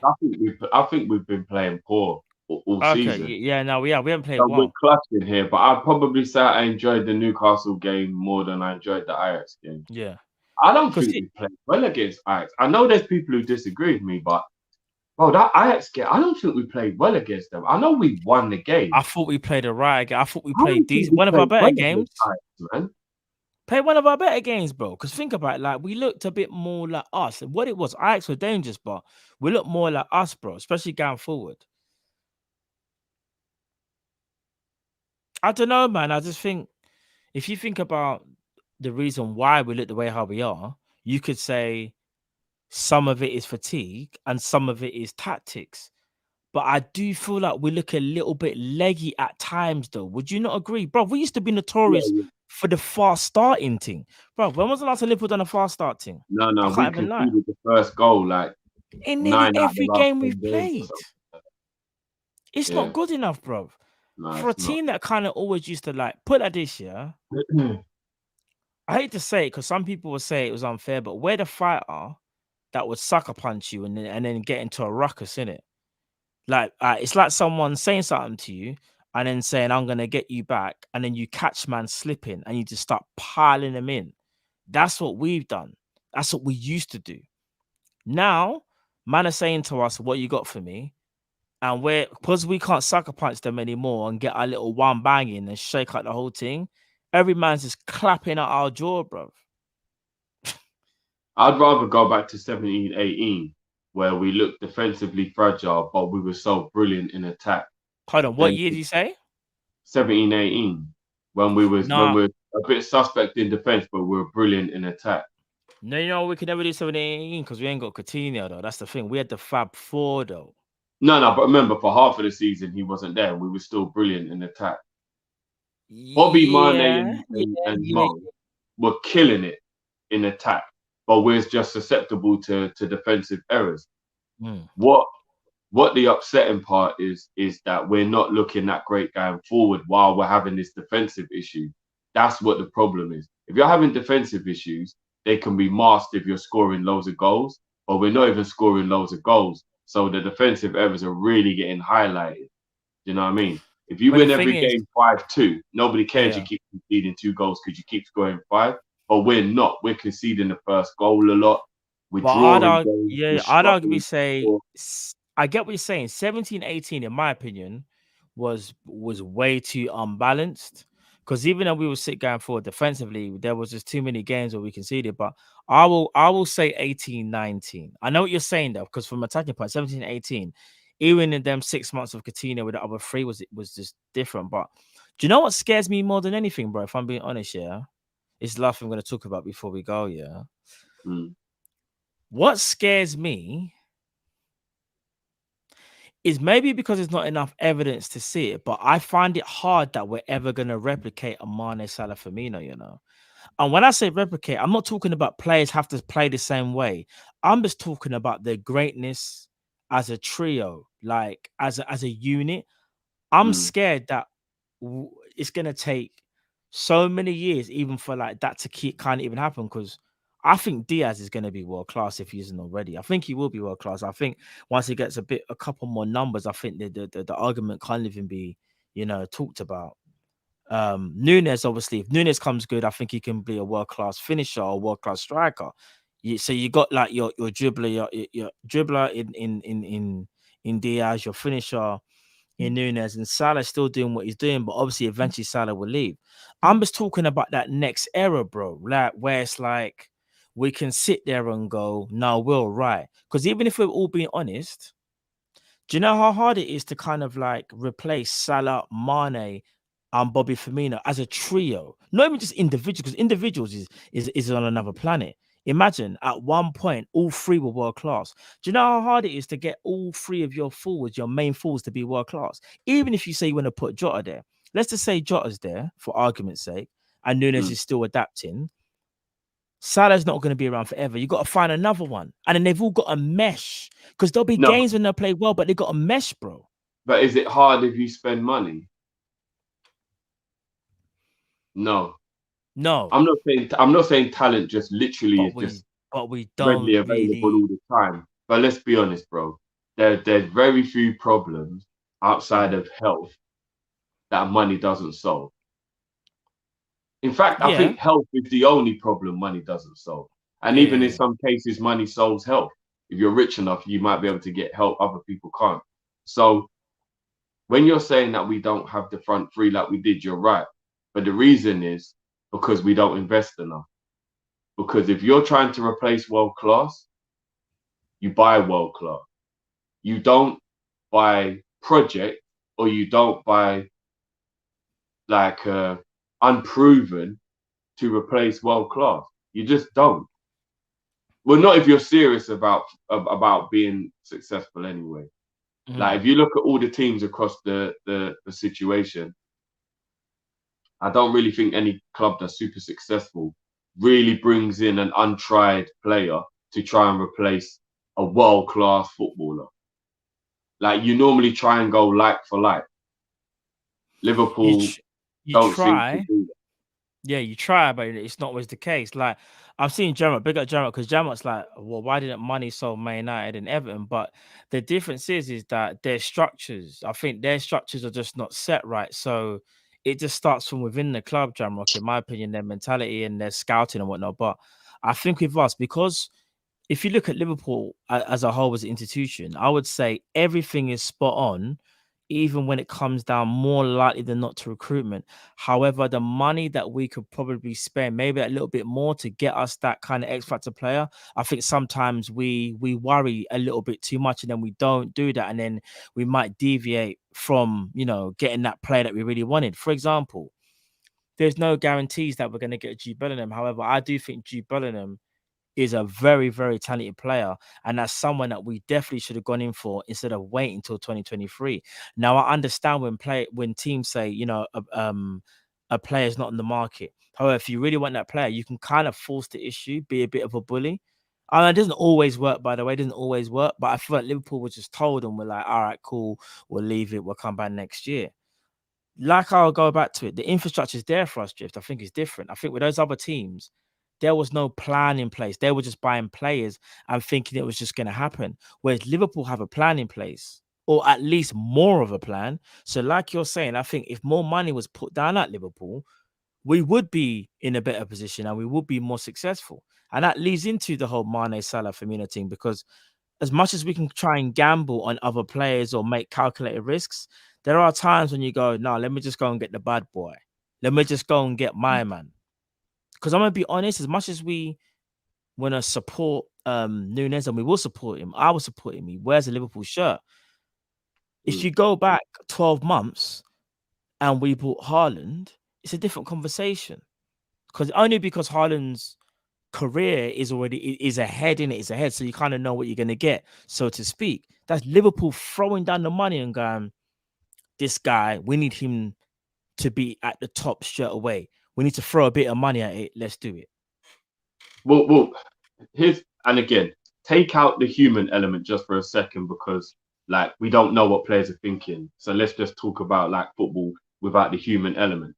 What was supposed to happen, bro, is that Liverpool had the exact same squad from last year and Nunes was added to it. So right now we still got Mane banging in goals, playing brilliant, and Nunes can just slip in, and then eventually Nunes takes over, because obviously Mane is of a certain age. What we've done, which is the mistake that a lot of times happens at Liverpool, is the player goes and the player coming in has to replace him, otherwise he's seen as a flop. That's what I think is Liverpool's problem in this scenario. So yes, people will go, oh, but Mane wanted to go, etc., etc. I'm thinking more along the lines of smash that like button, people. Come on, man. Sorry, Jeff. Smash that like button, people. That life, you don't replace the players that you're trying to replace straight away. You do what Bayern Munich did as an example. Robben and Ribery were there while the likes of Coleman and Gnabry were being introduced. And it wasn't like they just literally had to hit the floor running because their man were gone. They were there for a little while they were all there. And then they just eventually took over. Oh, I understand that. That's the ideal way you do it. So what I think Liverpool's problem is that there's too many times where we will have the guy go and the guy coming in just has to be an instant replacement. And we don't have that time to like bed somebody in slowly. And I say that to say this. I know you can fix problems without money. You can, yeah? It can happen. Leicester won the league and they had a cheap squad. But again, they are exceptions. I've argued this point with people online so many times. Stop giving me the exception. Let's talk about the rule. In football, if I said to you, Matt, over the last decade, who's won the league in their country and who's won the Champions League, how many of those clubs would be a team that hadn't spent a lot of money? You go Monaco and Lille in France. Yeah. That's only 2 out of 10 years. That's 20%. That's the exception. That's not the rule. Who's won the league in Italy? One of the teams that's spent the most money. Who's won the league in Germany? The team who spent the most money. Who's won the league in England? Majority of the time, the team who spent the most money. So, like, yes, there are exceptions. I know, but when you use an exception in an argument, you're losing the argument, and you're just trying to find a way to make yourself feel right. In football, spending money is how you win. It's just a fact. Let's just stop throwing the exceptions in there, yeah? You have to The spend rule money. of football No, is you you do. spend the most money and you usually win. But That's it. one thing I Liverpool will say can't is keep trying to be an exception club, bro. Yeah. That's the point I'm making. We can't keep trying to be that club that goes, oh, well, it can be done. And you look, we bought Mane and Salah for 30 mil each. It can be done. Yo, that's an exception. It's not the rule. That's not how it works. Because if I gave you £10,000 to plan your wedding most likely will not be as good as mine if I've got 100 grand. Because But I can book a better venue. I can book a better band.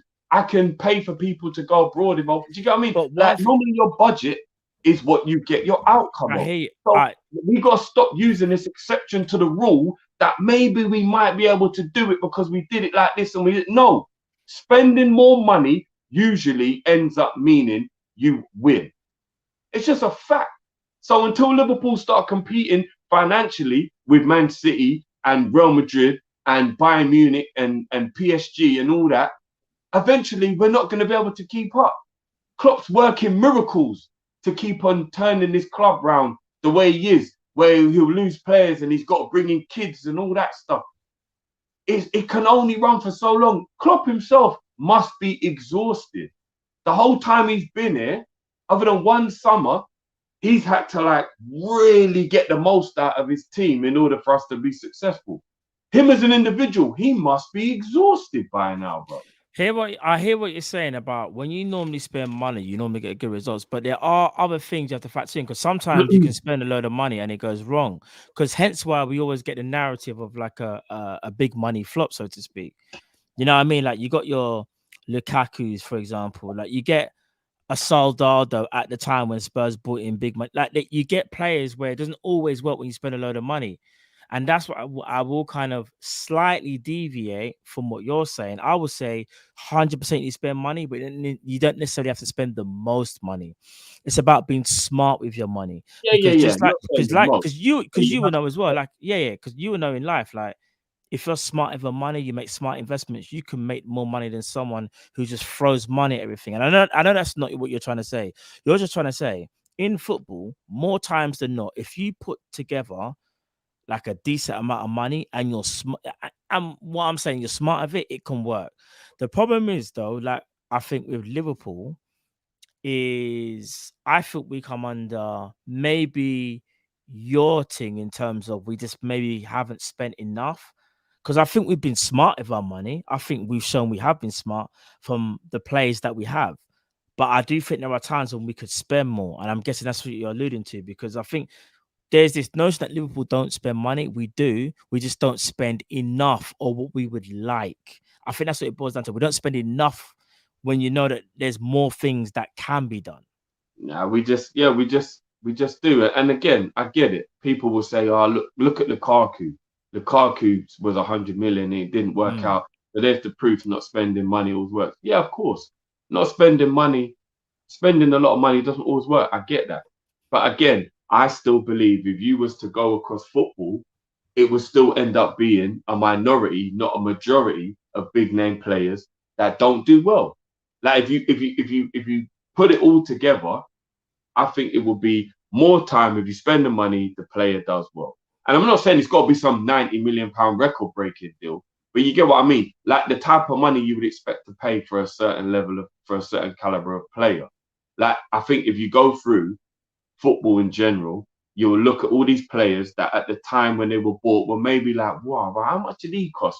Like your Drogba's and these type of players, they ended up being a success. Don't keep bringing me Harry Maguire and Romelu Lukaku as examples of why spending a lot of money isn't good, because there's so many examples of when spending money is good. So generally speaking, in football, spending money with the right manager as well, because again, there are still But that's what I'm saying. There's variables and factors. It done. can't just be spend a truckload. It has to be. Yeah. But we have the right manager. No, of So course therefore, we do. Spending money would lead to success as it did in the past. Yeah, 100%. No, I agree with you there. Like, we have to spend more money. The only thing I'll say is you don't necessarily have to spend the most money. I just think we don't. No. I never said the most. We just have to. Yeah, no, I'm just saying. Yeah, we just have to spend. We We don't just spend. We just spend. Compete. Yeah. No, I agree. Because when Liverpool's net spend is like this whole break-even thing, I'm so sick of us being this break it. Like, people talk about Liverpool breaking even, and don't get me wrong, everyone wants to have healthy accounts. If you're in any line of work, one thing that's important are your accounts. Your accounts need to be in order. Your accounts do need to be healthy. However, as any businessman will tell you that's successful, you have to also take calculated risks as well. And I kind of feel like there's times when we play it too safe, but that's just my opinion. And I think the mad thing is, bro, I know what you're saying about the accounts, yeah. And we look at the scenario we ended up in 2000 and was it 2009 when we nearly went bankrupt, right? Yeah. Well, Martin Broughton and them, man, they had to come in and save us. Yeah, it's 2009. Yeah, whatever the year was, right? So I know that. I know your accounts not being in order can obviously be bad. I mean, generally speaking, in any walk of life, your accounts need to be in order. But if you look at the majority of football, it's ran on a debt because that's the nature of the beast. So, bro, the only people that benefit from Liverpool not being in debt are the owners. Because if they want to sell the club, whoever's buying the club isn't buying debt. Bro, the club not running at a debt doesn't benefit anybody but FSG. And this is why I keep on saying everybody needs to stop being so obsessed with the accounts. And yeah, like our accounts are brilliant. And the club, yes, we don't want to be ran into the ground. We saw what can happen. But why has it got to be black or white? It's not black or white. There can be a grey area. There can be a middle ground. Every club in the world, generally speaking, runs at a debt because it's the nature of football. To be successful, you've got to take risks. So yeah, the club isn't running at a debt. Whoop-de-fucking-do. Who cares? Would you not care if the club wasn't running at a debt if we keep finishing 7th every year? Nobody would give a shit the club is in green. Nobody would care. I don't give a fuck whether the club is in green, Matt. Honestly, I don't. Oh, I know, bro. I'm the same. No one cares. What, do we get a trophy for the best balanced? I agree, bro. Do you know what I mean? Who gives a fuck? As long as the club is not being ran stupidly, so we end up like a Barcelona where we're flat on our face. But every club runs at a debt. Arsenal, Tottenham, Man United, Chelsea, all these clubs are successful and were successful running on a debt. It's the nature of football. We can't keep on acting like it's a good thing the club's not in debt if we're not winning anything, because nobody benefits but FSG. Nobody. The only reason it's a good thing for our club to be run the way it is that the owners will be able to get maximum profit when they shut the club. No, I agree with that. You know how I feel about that already. Somebody bought Chelsea with £1.5 billion worth of debt. So if your club is good and your club is successful, even carrying a debt isn't even that big of a deal, is it? Because we all thought Chelsea was in the mud when that thing happened, because we're thinking, who's going to save them when they got £1.5 billion worth of debt? And then Tom Bowley came along with a consortium and went, yeah, this is a piece of cake. And he bought the club for 400 billion, and then he still spent like 300 million in the summer window. Bro, that's how football is. No, I fully agree. I think made our owners look like cheapskates even more than they already are. So, boy, I hear you now. Let's read out the supers, bro. Let's read out the supers, man. I hear you, bro. I hear you. Let's read out the supers, man. Ty says, ready to have the Dortmund conversation yet? Is Ty trying to allude to the whole Klopp being? Is this about Klopp potentially going into that Dortmund spell? Is that what you're trying to allude to, Ty? It's 7th season syndrome. Oh my gosh, people really buy into that stuff, innit? I mean, I'm not gonna have that conversation, Drift. I mean, did you want to have it? I mean, do you think it's a No, thing? Because I don't think it's a thing at all, personally. because if it was a thing, then he should have won 2 Premier Leagues. Because if it's a thing, then he won 2 titles with Dortmund. So shouldn't we look at it and go, well, whatever the year was, he won the league at Dortmund.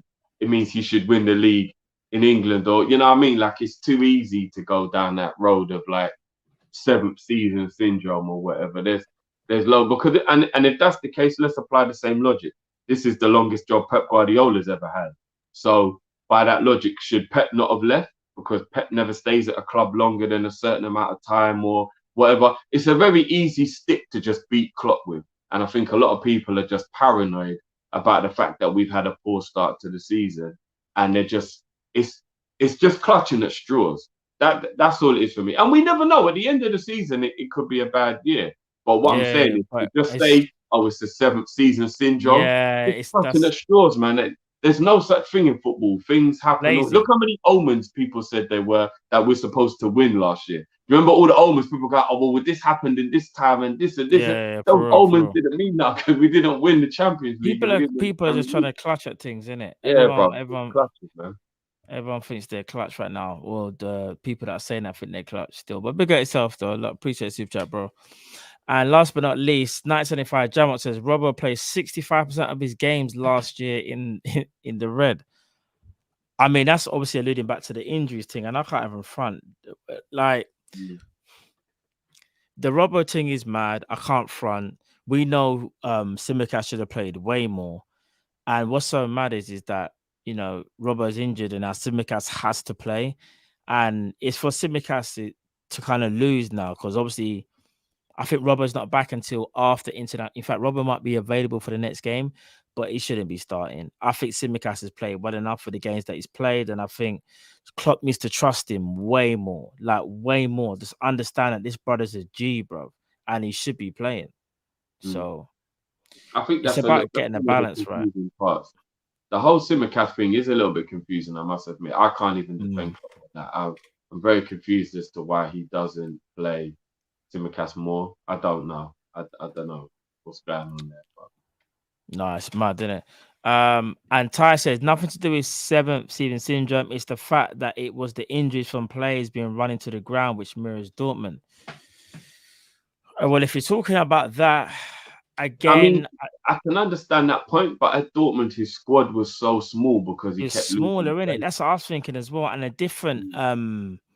If I'm not mistaken, a different physio as well. Different, the guy that takes hold of the whole regime for the fitness stuff. That's it. Fitness coach was different, so it is different. But I understand now that you said that. I understand what you're trying to allude to, but it is different though. Because remember as well. Don't get me wrong, we do have quite a lot of old players in the squad, as we alluded to earlier. But at Dortmund, he didn't get to change the squad as much as he has at Liverpool. Because we do have quite a lot of different players in the squad now as well. Like at Dortmund, he kept losing players. And then he was like struggling to replace like for like in terms of ability. Whereas at Liverpool, I do think if you look at the current squad, he has got quite a few new players in. I think the problem is that some of the players we buy are already injury prone before we buy them. Therefore, because remember, even Konate had some injury worries. Even though he's young, remember, we all went into that a little bit worried about his injury record. Thiago, people are worried about his injury record. So that's two of the players that have come in and are part of the new team, but like they had a slight injury worry before we got them. And now when they're injured, it's a bit like, shit, man, is it part of the whole reason we were worried in the first place? So, yeah, there's no real answer to that. No, I hear that. Big at Liverpool top man. He says, at Team Kopish, you shouldn't lose your position to injury. It makes players more wary of getting injured. Oh, as in like they think, well, if I'm playing well and I get an injury, it means I won't play again. Yeah. Yeah, but if the player who replaces you plays unbelievably, unfortunately, that's just how life goes, I guess. Like, think about it, Klein never got back in because Trent is a generational player. Trent wasn't generational. Klein would have probably got back in when he recovered. No, that's true. That is true. That is true. But although I get 12 man's point of like, it shouldn't literally be if you're injured, that's it. Like you don't play again. But Nah, agreed. All right, big up JLFC. Miss Kanate has been out for way too, bruv. Kanate needs to hurry. I think he's back. In fact, Kanate and I say may be available this upcoming Saturday. I'm not sure, or at least he'll be training after international break. I think that's what I last read. So I'll try and find out some more information and let you guys know if that changes. But yeah, man. No, listen, this whole talk about Liverpool and the injuries and Trent, it's been an interesting one because I think the Trent thing's been going on for a little while because he's been out of form, and obviously with the injuries, we've been saying it like every season. I think we've always spoken about, why are our players always injured? So it's been good to hear your lot's taking it as well. Obviously your take as well, Drifty. But yeah, that's the end of the show today, people. But we will be back, so don't worry. You're gonna have us all week pretty much. So you'll have us on Wednesday. Wednesday you will be doing the preview for the Brighton game. Is it Brighton? I think we got Brighton in it on Saturday. yeah, Brighton, yeah, We got Saturday. Brighton, and then Thursday we got the Prem panel show, and then Friday you got the Friday calling show, and then Saturday you've got us for the match review as the game was not televised. So you will see us a lot this week, people. Trust me, we are here. We're Team Kopish. And I'm just glad that there's football. Liverpool are back this weekend, man. It's been weird talking about all this international stuff. Don't get me wrong, international football is all good in that, but man, I want to talk about that when the tournaments are here. Like World Cup is when we can chop it up. You know what I mean? But right now, there's a season to be had, and yeah, man, it's just getting in the way. So I'm just glad that we're getting back to Liverpool, bro. Do you know like that?